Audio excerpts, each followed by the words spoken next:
اعوذ باللہ من الشیطان الرجیم بسم اللہ الرحمن الرحیم فلما فصل طالوت بالجنود قال ان اللہ مبتلیکم بنہر فمن شرب منه فلیس منی ومن لم يطعمه فإنه منی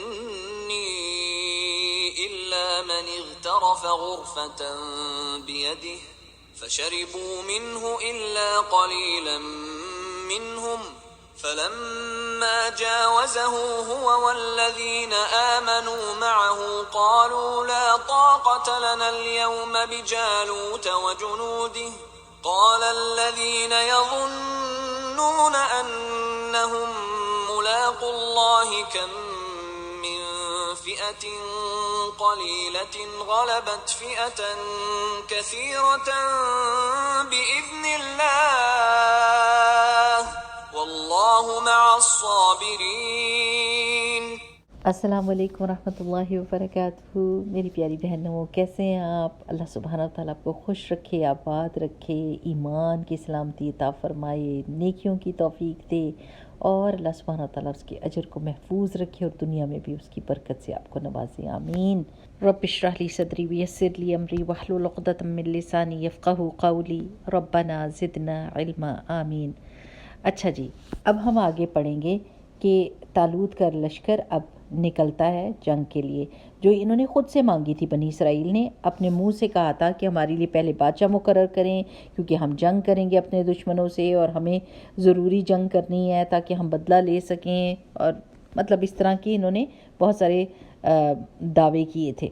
تو اللہ سبحانہ وتعالیٰ نے ان کے اوپر بادشاہ کو مقرر کر دیا۔ پھر انہوں نے کہا کہ ہم بادشاہ کی کیا نشانی ہے، یہ تو اس کے پاس تو کوئی دولت ہی نہیں ہے، یعنی اعتراض کرنا، مطالبے اور اعتراض اور نافرمانی، یہ ان کا شروع کا وتیرہ رہا ہے۔ ہم آیا نمبر 249 پڑھتے ہیں اور دیکھتے ہیں کہ کیا اس میں ہوا۔ اعوذ باللہ من الشیطان الرجیم، بسم اللہ الرحمن الرحیم۔ فلما، پھر جب، فصلا، نکلا، طالوت بالجنودی، اپنے لشکروں کے ساتھ، قال، اس نے کہا، یعنی طالوت نے کہا، انا، بے شک، آپ کو پتہ ہے کہ انا کا ہمیشہ مطلب بے شک ہوتا ہے، اللہ مبتلی، مبتلا کرنے والا ہے۔ اب مبتلا تو آپ کو پتہ ہے نا کہ ہم اردو میں بھی بولتے ہیں کہ میں مبتلا ہو گئی اس چیز میں، تو مبتلا کرنے والا ہے، تم سب کو، بنہرن، ایک نہر کے امتحان میں، ایک نہر کے امتحان میں، نہر ہی ہوتی ہے۔ فمن، تو جو کوئی، شربا، پیے گا، منہ، اس سے، یعنی اس نہر سے، فلیسا، تو نہیں ہوگا، منی، مجھ سے، ومن، اور جو کوئی، لم، نہیں، یطعمہ، پیے گا اس سے، فإنہ، تو بے شک وہ، منی، مجھ سے ہوگا، الا، سوائے اس کے، من، جو، اغترفا، چلو بھر لے، غرفتن، ایک چلو، بیدہ، اپنے ایک ہاتھ سے، فشربوا، تو ان سب نے پی لیا، منہ، اس سے، یعنی اس نہر سے اچھی طرح سے پی لیا، الا، سوائے، قلیلاً، بہت تھوڑے، منہم، ان میں سے، یعنی تھوڑے ہی بچ گئے جنہوں نے نہیں پیا تھا، باقی سب نے پی لیا، جس چیز سے منع کیا گیا تھا وہ کر دی۔ فلما، پھر جب، جاوزہ، آگے گیا، وہ، ہوا وہ، والذین، اور وہ لوگ، آمنو، جو اس کے ساتھ، جو ایمان لائے، معہ، اس کے ساتھ، قالو، انہوں نے کہا، ان سب نے کہا، یعنی جو پانی پی بیٹھے تھے، لا طاقت، نہیں ہے کوئی بھی طاقت، لنا، ہمارے لیے، الیوم، آج کے دن، یعنی جنگ کے دن ہمارے پاس کوئی طاقت نہیں ہے، بجالوت، جالوت کے ساتھ، وجنودی، اور اس کے لشکروں کا مقابلہ کرنے کے لیے۔ قال، کہا، الذین، ان لوگوں نے، یظنون، جو یقین رکھتے تھے، انہم، کہ بے شک وہ، ملاقو، ملنے والے ہیں، اللہ سے، کم، کتنے ہی، من فئۃ، گروہ، قلیلۃ، چھوٹا، یعنی کتنی دفعہ ایسا ہوا کہ چھوٹا گروہ، غلبت، غالب آ گیا، فئۃ کثیرۃ، گروہ پر، کثیر کے، بڑے گروہ کے اوپر، باذن اللہ، اللہ کی اذن سے، واللہ، اور اللہ تعالیٰ، مع، ساتھ ہے، الصابرین، صبر کرنے والوں کے۔ اچھا جی، اب فصلہ کا روٹ لیٹر کیا ہوگا؟ فا، صاد، لام۔ فصل کس کو کہتے ہیں؟ جس کو کاٹ دیا جاتا ہے، علیحدہ علیحدہ کر دینا عربی میں اس کا مطلب ہوتا ہے، ٹھیک ہے نا. تو نکلنا کا مطلب بھی سے ہی نکلتا ہے. طالوت جب نکلا طالوت بالجنود، جنود جند کی جمع ہے، جیم نون دال اس کا روٹ لیٹر ہے، ٹھیک. قالا کا روٹ لیٹر کیا ہوگا؟ قاف واو لام. یہ ہم نے ہمیشہ یاد رکھنا ہے. قالو، قالا، قل سب کا روٹ لیٹر قاف واو لام ہے، قول، ٹھیک ہے. ان اللہ مبتلیکم، مبتلی کا روٹ لیٹر ہے با لام واو، با لام واو. بلا کا مطلب ہوتا ہے آزمائش، ٹھیک ہے. بنا ہرن کا آپ کو پتہ ہے شربا، اب جیسے آپ کہتے نہیں ہیں شربت، شربت پینے کی چیز کو کہتے ہیں نا، تو شربا منی فلیس منی. یطعمہ طعام آپ نے سنا ہے کھانا، طا عین میم. یہاں پر اس لیے طعام کا مطلب ہے کہ جو دل بھر کے نہیں اس پانی کو پی لے گا. جب آپ پانی بہت زیادہ پی لیتے ہیں تو کیا ہوتا ہے، ایسے لگتا ہے جیسے آپ کا پیٹ بھر کے ہے نا. اوکے اچھا. غرفہ کہتے ہیں چلو، چلو کو ایسے جیسے ہاتھ میں چلو بھر کے نہیں پانی پیتے. اور اس کا روٹ لیٹر ہے غین را فا. شاربو کا پھر شین را با روٹ لیٹر ہے. قلیلن کا قاف لام لام، ٹھیک ہے. جاوزا کا روٹ لیٹر ہے جیم واو زا. اور کون سا ورڈ ضروری؟ ہاں یظنون، وا نون نون. اچھا کبھی آپ نے دیکھا ہے کہ انگلش میں کسی ورڈ کے ساتھ ایک پریپوزیشن ہوتی ہے، ٹھیک ہے نا. جیسے آپ کہتے ہیں لک ایٹ دیٹ تھنگ، اس چیز کی طرف دیکھو، ٹھیک ہے. اور پھر کہتے ہیں لک ان ٹو دس میٹر، اس چیز کے بارے میں غور کرو. ایک دم ان اور ایٹ کی وجہ سے میننگ چینج ہو جاتا ہے، ٹھیک ہے. پھر آپ کہتے ہیں I want to look up to you, میں آپ کو اپنا رول ماڈل سمجھتا ہوں، میں آپ کی طرف دیکھ کے تو ہمت پکڑتا ہوں. تو آپ ایٹ ان یہ اس طرح کی پریپوزیشن لگتی ہے تو میننگ ورڈ کا چینج ہو جاتا ہے. ایسے ہی ہوتا ہے نا. بالکل اسی طرح عربی میں جیسے ظن اور انا آ جائے نا تو اس کا مطلب ہوتا ہے یقیناً، یقین رکھنا. ورنہ وا نون نون کا مطلب ہے جھوٹا گمان. لیکن جب یظنون کا یا ظن کا ورڈ آئے گا اور اس کے بعد انا آ جائے گا تو اس کا مطلب ہوتا ہے یقین کا معنی دیتا ہے، ٹھیک ہے. آئی ہوپ یو انڈرسٹینڈ، اگر نہیں بھی تو کوئی حرج نہیں ہے، ٹھیک ہے. اور صابرین کا واحد کیا ہے؟ صابر، اور روٹ لیٹر صاد. 12 نظر آ رہا ہے اس کے بیچ میں کہ ان 3 لیٹر سے یہ ورڈ بنے گا، ورنہ بنے گا ہی نہیں. اچھا جی، اب ہم اس کی تفسیر دیکھتے ہیں. یہ تھوڑا سا آپ کو روٹ لیٹرز کا ہو جائے گا نا، آپ عادی ہو جائیں گے سن کے، تو پھر آپ کو روٹ لیٹرز سمجھ آنے لگ جائیں گے انشاءاللہ. اچھا، جب طالوت اپنے جنود کے ساتھ نکلا، جنود وہ لشکر ہوتے ہیں جو لڑائی کے لیے تیار کیے جاتے ہیں اور ان کو ڈسپلن کیا جاتا ہے، ان کے گروپس بنائے جاتے ہیں، ان کو تیار کیا جاتا ہے لڑائی کے لیے. تو یہ جب اپنے جنود کے ساتھ نکلا تو طالوت کو پہلے سے ہی پتہ تھا ان لوگوں کی خصلت کا کہ یہ لوگ بے صبرے بھی ہیں اور بے ہمت بھی ہیں.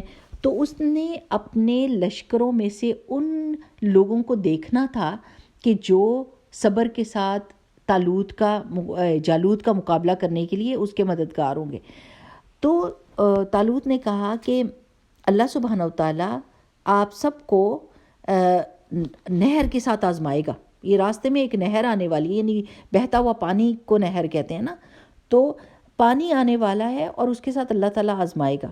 تو جو کوئی بھی اس نہر سے پی لے گا وہ میرے سے نہیں ہوگا، میں اس سے بری الذمہ ہوں. وہ ایسے ہے جیسے وہ میرے ساتھ نہیں ہے، وہ میرے لشکر کا حصہ نہیں ہے، وہ میرے ساتھ لڑ نہیں سکتا. کیونکہ جو پانی پہ صبر نہیں کر سکتا وہ لڑائی میں صبر کیسے کرے گا. تو یہ ایک طرح کا حکم مل رہا تھا لوگوں کو کہ آپ نے کیا کرنا ہے. کیونکہ آپ نے دیکھا ہوگا کہ جب ہم پانی بہت زیادہ پیٹ بھر کے پی لیتے ہیں نا، اکثر و بیشتر آپ نے روزے میں دیکھا ہوگا کہ جیسے ہی روزہ کھولتے ہیں اور اگر گرمی ہو تو ہم جلدی سے شربت بھی پی لیا، پانی بھی پی لیا، تو آپ کو ایسے لگتا ہے جیسے پیٹ ہی پھٹ جائے گا اور آپ میں ہمت ہی نہیں رہتی، تراویح پڑھنے کی بھی ہمت نہیں رہتی اور انسان بالکل نڈھال ہو کے گر جاتا ہے. اسی لیے کہتے ہیں کہ تھوڑا تھوڑا کر کے پئیں. تو طالوت نے کہا کہ جو اس میں سے پی لے گا وہ میرے سے نہیں ہوگا، وہ میرا اس سے کوئی تعلق نہیں، اور جو کوئی نہیں پیے گا اس کو پیٹ بھر کے تو وہی مجھ سے ہوگا، وہی میرا ساتھی ہوگا، اسی میں اتنا صبر اور برداشت ہے کہ وہ آگے چل کے جنگ کی مشکل میں بھی ثابت قدم رہے گا۔ اور یہ کہ تھوڑا جس نے پی لیا وہ بھی ہمارے میں سے ہی ہوگا، ایک غرفہ جس نے بھر لیا، ایک یہ دیکھیں یہ کہا ہے بیدی ہی، بیدئی ہی نہیں کہا، دونوں ہاتھوں سے پینے کی بات نہیں ہو رہی، ایک ہاتھ سے چلو بھر کے جو بس منہ کو گیلا کرے گا، صرف اتنا لے گا کہ وہ زندہ رہے اور وہ لڑنے کے لیے تیار رہے، تو وہ بھی ہمارے میں سے ہے۔ تو پھر کیا ہوا، جو یہودیوں کی پرانی عادت تھی، فشاربوا منہ، ساروں نے اس میں سے پی لیا، اچھے سے پیٹ بھر کے منہ پانی کے اندر ڈال دیا، بالکل سوچے بغیر کہ ہمارے لیڈر نے ہمیں کیا حکم دیا ہے اور یہ ہماری آزمائش ہو رہی ہے، اللہ تعالیٰ ہمیں آزما رہا ہے کہ ہم صبر کرتے ہیں یا نہیں کرتے، حکم مانتے ہیں کہ نہیں مانتے اپنے لیڈر کا۔ ان سب نے پانی پی لیا، الا قلیلا منہم، لیکن ان میں سے بہت تھوڑے سے جو تھے وہ بچ گئے۔ اب کہتے ہیں کہ یہ 313 تھے، جیسے بدر کے میدان میں 313 تھے نا، بالکل پیور سنسیئر لوگ، پرخلوص لوگ اور جان لڑانے والے لوگ، ان میں سے بھی اتنے ہی لوگ بچے۔ فلما جاوزہ ہوا والذین آمنوا معہ، پھر جب یہ جا کے لڑائی کے لیے آمنے سامنے ہوئے، آگے بڑھے لڑائی کے لیے آمنے سامنے ہو گئے، تو کیا ہوا، قالو، ان سب نے کیا کہہ دیا جنہوں نے پانی پیا تھا، انہوں نے کہا لا طاقت لنا اليوم، آج لڑائی کے دن تو ہمارے میں بالکل بھی طاقت نہیں ہے، بجالوت و جنودی، اس جالوت اور اس کے لشکروں سے مقابلے کرنے کے لیے ہمارے تو جسم میں جان ہی کوئی نہیں ہے، ہم نہیں لڑ سکتے، بالکل انکار ہی کر دیا۔ آپ سوچیں کہ اتنا بڑا لشکر لے کے، ہزاروں کا لشکر لے کر اگر ایک بادشاہ جا رہا ہے اور اس نے انہی کے کہنے کے اوپر جنگ کو اختیار کیا ہے، اور اب وہی سارے نافرمانی بھی کر رہے ہیں اور حکم سے باہر بھی نکل رہے ہیں اور کہہ رہے ہیں ہم نہیں لڑیں گے، سبحان اللہ۔ لیکن ان میں سے جو پرخلوص لوگ تھے انہوں نے کیا کہا، قال الذین یظنون انہم ملاقو اللہ، کہ جن کو پکا یقین تھا کہ اللہ سبحانہ تعالیٰ سے ملنا ہے ہم نے، یعنی موت ہمیں میدان جنگ میں بھی آ سکتی ہے اور موت ہمیں گھر کے پڑے ہوئے بستر پہ بھی آ سکتی ہے، اگر ہم لڑائی کریں یا پھر ہم پیچھے والوں میں رہ جائیں، موت نے جس وقت آنا ہے آنا ہی ہے، ہم نے اللہ تعالیٰ سے ملاقات کرنی ہی کرنی ہے۔ تو اور اگر ہم تھوڑے بھی رہ گئے ہیں نا، پھر بھی اللہ سبحانہ تعالیٰ نے بہت سارے چھوٹے گروہوں کو بھی بڑے گروہوں پر غالب کر دیا تھا ان کے خلوص اور ان کی دعا کی وجہ سے۔ تو ہم جیت سکتے ہیں، چاہے یہ سب لوگ ہمارے ساتھ نہ بھی ہوں، لیکن اللہ ہمارے ساتھ ہے تو پھر ہم ضرور جیت جائیں گے بِإِذْنِ اللہ۔ وہ کہہ رہے ہیں دیکھیں انہیں اپنے بہادری کے اوپر کوئی زوم نہیں ہے، کوئی گمان نہیں ہے، وہ پھر بھی اللہ ہی کا نام لے رہے ہیں کہ اللہ کے حکم سے چھوٹی جماعتیں بھی جیت جایا کرتی ہیں بڑی جماعتوں پہ غالب آ کر، جب اللہ کا اذن ہو۔ واللہ مع الصابرین، اور اللہ تعالیٰ صبر کرنے والوں کے ساتھ ہے۔ اب آپ دیکھیں صبر کے دو معنی ہوتے ہیں، ایک تو یہ ہوتا ہے کہ مشکل وقت میں جزا فضا نہ کرنا اور شکوے شکایتیں نہ کرنا، نیگیٹو ری ایکشن شو نہ کرنا، ٹھیک ہے نا، ایک مطلب یہ ہوتا ہے۔ دوسرا صبر کا مطلب ہوتا ہے جم جانا، یعنی جو نیکی آپ نے اختیار کی ہے، جو نیکی آپ نے شروع کی ہے، آپ کے قدم نہ ڈگمگائیں، اس وقت آپ اس پہ جمے رہیں۔ جیسے عورتیں حجاب شروع کرتی ہیں نا، تو کوئی دوسری سہیلی ان کو آ کہتی ہے ہائی تم نے حجاب شروع کر دی ہے، کتنی بوڑھی لگ رہی ہو، تم تو اپنی ایج سے 10 سال اور بڑی لگنے لگ گئی ہو۔ تو اس وقت کیا کرنا ہوتا ہے، آپ نے کہنا ہوتا ہے ہائی نہیں میں نے تو جوان لگنا تھا، یہ لو میں نے سر سے حجاب اتار دیے، اب کیسی لگ رہی ہوں، یہ کرنا ہے آپ نے۔ یا آپ نے کہنا ہے میری عمر اتنی ہی ہے جتنی میری عمر ہے، میں چاہے 10 سال بڑی لگوں 10 سال چھوٹی لگوں، اللہ کا حکم میں نے ماننا ہے، میں صابر ہوں، میں جمی ہوئی ہوں اپنی نیکی کے اوپر۔ تو پھر کیا ہوگا، جب آپ نیکی پہ جم جائیں گے تو اللہ تعالیٰ کیا کہہ رہے ہیں، واللہ مع الصابرین، اللہ تعالیٰ صبر کرنے والوں کے ساتھ ہے۔ وہ آپ کے چہرے کو ایسی رونق اور ایسا نور دے گا کہ وہ عورتیں جو آپ کے بارے میں آپ کو ڈس ہارٹ کرنے کی کوشش کر رہی تھیں، وہی آپ کی تعریف کرنے پہ مجبور ہو جائیں گی۔ سو نیکی پر جمنے والے صابر ہوتے ہیں، اور مشکل کے وقت بھی اللہ سبحانہ و تعالیٰ کے اوپر اچھا گمان رکھنا اور اللہ تعالیٰ کی مدد پہ یقین رکھنا اور شکوے شکایتیں نہ کرنے والے بھی صابر ہوتے ہیں، وہ بھی صابرین، اور اللہ تعالیٰ صبر کرنے والوں کے ساتھ ہے۔ میری پیاری بہنوں، یہ اکثر و بیشتر ایسے ہوتا ہے ہماری زندگی میں کہ ہمیں اچھا بھلا پتہ ہوتا ہے کہ اس چیز سے اللہ سبحانہ و تعالیٰ نے ہم کو منع کیا ہوا ہے. جیسے ان کو منع کیا گیا تھا نا پانی نہ پینا. مشکل وقت آ جاتا ہے، ایسا ایمان کا امتحان ہوتا ہے کہ انسان گڑبڑا کے رہ جاتا ہے، لیکن جس کو اللہ تعالیٰ سے ملاقات کا یقین ہوتا ہے وہ اس مشکل وقت میں بھی اللہ کی نافرمانی نہیں کرتا. اکثر و بیشتر ایسے ہوتا ہے کہ لوگوں کو بڑی مشکلیں پڑتی ہیں، مالی مشکلات آ جاتی ہیں اور انسان کو شیطان کے وسوسے آنے شروع ہو جاتے ہیں کہ چھوڑو، نیکی کا زمانہ ہی نہیں ہے، حلال کمائی مل نہیں رہی، چلو حرام ہی کما لو. رشوت لے لیتا ہے انسان، نعوذ باللہ کوئی اور غلط کام کر لیتا ہے وسوسوں کی وجہ سے. اس وقت میں انسان کو یہ سوچنا چاہیے کہ اللہ سبحانہ و تعالیٰ مجھے دیکھ رہا ہے، اللہ کو میرے حالات کا پتہ ہے. اگر میں دعا کروں گا، اللہ تعالیٰ سے اچھا گمان رکھوں گا اور کوشش کروں گا تو اللہ تعالیٰ کبھی بھی مجھے اکیلا نہیں چھوڑے گا، اللہ کبھی بھی مجھے بھوکا سونے نہیں دے گا.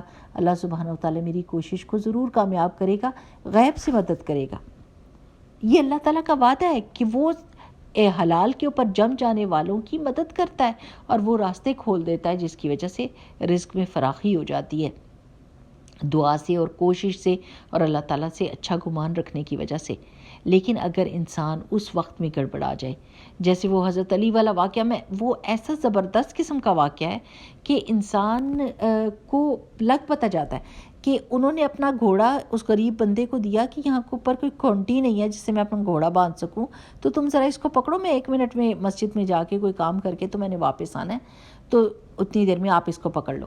اب وہ اندر گئے اور اس نے کیا کیا، اس نے وہ گھوڑے کی زین اتاری، گھوڑے کو تو چھوڑا ادھر ویسے ہی بغیر باندھے اور اس کی زین لے جا کے تو بیچ دی. جب حضرت علی رضی اللہ تعالیٰ عنہ باہر آئے تو انہوں نے کہا کہ گھوڑا تو ویسے ہی پھر رہا ہے، اس کو پکڑا اور دیکھا تو اس کی زین غائب. تو ان کو پتہ چل گیا کہ اس نے چوری کر لی ہے، اور ادھر ادھر نظر دوڑائی دکانوں پہ، تو ایک جگہ پہ وہی زین بکی ہوئی پڑی ہوئی تھی، دکان پہ پڑی تھی. حضرت علی رضی اللہ تعالیٰ نے کہا یہ کتنے کی بیچو گے؟ تو اس نے کہا 2 درہم کی. تو حضرت علی رضی اللہ تعالیٰ نے کہا کہ اللہ کی قسم کہ میں نے یہ ارادہ کیا تھا مسجد میں جانے وقت کہ میں واپس آ کے اس آدمی کو 2 درہم دیتا ہوں، لیکن اور وہ حلال کے 2 درہم ہوتے، لیکن اس نے حرام سے اپنا رزق لے لیا. تو ایسا نہیں ہونا چاہیے کہ بے چینی میں ہم حرام کی طرف متوجہ ہو جائیں، کیونکہ ہم اب پریشان ہیں. جیسے یہ پریشان ہوئے کہ پیاس لگی ہے اور دیکھا بھالا کہ اللہ تعالیٰ نے منع کیا ہے، میرے لیڈر نے منع کیا ہے، اس وقت ہمارا امتحان ہو رہا ہے، ہم نے یہ پیٹ بھر کے پانی نہیں پینا کیونکہ اس کی وجہ سے ہمارے جسم جو ہے وہ نڈھال ہو جائیں گے. اس کے باوجود انہوں نے وہ غلطی کی. تو ہم بھی کبھی کبھی ایسے کرتے ہیں کہ مشکل وقت آ جائے تو اس میں پتہ ہوتا ہے کہ یہ غلط کام ہے لیکن اس کو کر بیٹھتے ہیں، تو پھر امتحان میں تو بندہ فیل ہو گیا نا. لیکن بہت کم لوگ ہوتے ہیں، آپ دیکھیں قرآن کے بیچ میں بار بار اللہ سبحانہ وتعالیٰ کہتے ہیں کہ اکثر لوگ جاہل ہوتے ہیں، اکثر لوگ ظالم ہوتے ہیں، اکثر لوگ عقل سے کام نہیں لیتے. سو اکثریت کو جو ہے نا وہ یہ نہیں سمجھنا چاہیے کہ اکثریت جو کر رہی ہے وہ صحیح کر رہی ہے. اکثریت موسٹلی غلط کاموں پہ ہوتی ہے، اور کم لوگ ہوتے ہیں جو صبر کے ساتھ نیکی کے اوپر جم جاتے ہیں. آپ کو پتہ نا کہ بنی اسرائیل کے اور بھی ایسے واقعے کافی ہیں کہ وہ جو جمعے کے ہفتے کے دن اللہ تعالیٰ نے ان کو منع کیا تھا کہ انہوں نے مچھلیاں نہیں پکڑنی، تو انہوں نے سوچا نہیں کہ ہفتے کو ہی مچھلیاں آتی ہیں، پکڑنی تو پڑیں گی، لیکن کوئی ایسا طریقہ نکالتے ہیں کہ یہ ہفتے کی مچھلیاں ہم سے مس نہ ہو. تو پھر انہوں نے یہ طریقہ کیا کہ جمعے کو جال ڈالتے تھے اس نیت سے کہ ہفتے کی ساری مچھلیاں اس میں پھنس جائیں اور پھر یہ بعد میں اس کو نکال لیں. تو ان کا یہ طریقہ رہا تھا کہ یہ صبر نہیں کرتے تھے، یہ اللہ تعالیٰ کی مدد پہ یقین نہیں رکھتے تھے اور اللہ تعالیٰ کے حکموں کو مانتے بھی نہیں تھے، اور امتحانوں میں فیل ہوا کرتے تھے بڑے برے طریقے کے ساتھ. تو ہم نے میری پیاری بہنوں یہ نہیں کرنا. جب بہت بھی مشکل حالات ہوں نا، بہت بھی تنگ حالات ہوں، تو یہ یاد رکھنا چاہیے کہ اللہ سبحانہ وتعالیٰ ہمارے صبر کی وجہ سے ہمارے ساتھ ہے. اب یہ سوچنے کی بات ہے کہ اللہ سبحانہ وتعالیٰ کی معیت کیا ہوتی ہے، اللہ تعالیٰ کس طرح ہمارے ساتھ ہے اگر ہم صبر کر رہے ہیں. اللہ تعالیٰ علم کی وجہ سے، اپنی سننے کی وجہ سے، اپنی بصار دیکھنے کی وجہ سے، اپنی قدرت کی وجہ سے ہمارے ساتھ ہے.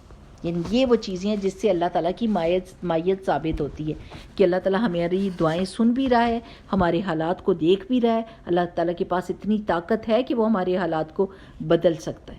ٹھیک ہے نا میری پیاری بہنوں؟ تو یہ ایک بہت پیاری بات ہوتی ہے کہ اللہ ہمارے ساتھ ہے. آپ دیکھیں کہ کبھی آپ نے گھر سے باہر جانا ہو نا، تو اگر آپ کے کوئی بڑا ساتھ آپ کے نہ بھی جا رہا ہو، کوئی چھوٹا بچہ بھی چلا جائے، تو آپ کو ساتھ سے بڑا ایک تسلی ہو جاتی ہے کہ چلو کوئی تو میرے ساتھ ہے نا. اس بچے کا یہ ہاتھ پکڑ کے آپ ایک گلی سے دوسری گلی تک چلے جاتے ہیں، بازار میں سے گزر جاتے ہیں، آپ کہتے ہیں کوئی ایک بندہ ساتھ ہونا چاہیے. اب لیس کمثلہ شیء، اللہ کے ساتھ تو کسی چیز کو جوڑ نہیں نہ سکتے، کوئی مثال اللہ کے ساتھ نہیں. اللہ کی مثال سب سے اعلیٰ ہے. لیکن ایک سمجھنے کی بات ہے کہ اگر ہم دنیا کی چھوٹی چھوٹی چیزوں کے ساتھ سے اتنے تسلی پکڑ جاتے ہیں، تو یہاں پر بات ہو رہی ہے اللہ ساتھ ہے صبر کرنے والوں کے. یعنی جو صبر کرتا ہے، اللہ سبحانہ وتعالیٰ ملک الملیک ہے، تبارک الذی بیدہ الملک، جس کے ہاتھ میں ہر طرح کی بادشاہی ہے، ہر طرح کی خیر کا سورس اللہ تعالیٰ ہے. تو اگر اللہ سبحانہ وتعالیٰ ہمارا ساتھ دیں تو پھر ہمیں کس چیز کی کمی ہے؟ میری پیاری بہنوں، پھر کیا چیز، کون سی خیر ہمیں نہیں مل سکتی؟ ہمارے دل کا کیا حال ہونا چاہیے سن کے کہ اللہ ہمارے ساتھ ہے؟ ہمارا دل تسلی پکڑ جائے اور خوش ہو جائے اور اطمینان میں ہو جائے کہ اللہ سبحانہ تعالیٰ میرا ساتھ کبھی بھی نہیں چھوڑے گا، اللہ سبحانہ تعالیٰ مجھے کبھی بھی رسوا نہیں ہونے دے گا، کبھی بھی اکیلا نہیں چھوڑے گا اور میری مدد کرے گا، اور اس کے ہاتھ میں ہر طرح کی اتھارٹی، ہر طرح کی خیر ہے. تو میری پیاری بہنوں، یہ بہت میٹھی بات ہے. اگر ہم اس پر سوچنے لگ جائیں، اللہ تعالیٰ ہمیں اپنے اوپر پورا یقین دلائے اور اللہ سبحانہ تعالیٰ ہمارے ایمان کو مضبوط کر دے اور ہمیں نیکیوں پر جمنے کی توفیق عطا فرمائے. آمین. سبحانک اللہم و بحمدک، نشہد ان لا الہ الا انت، نستغفرک و نتوب الیک.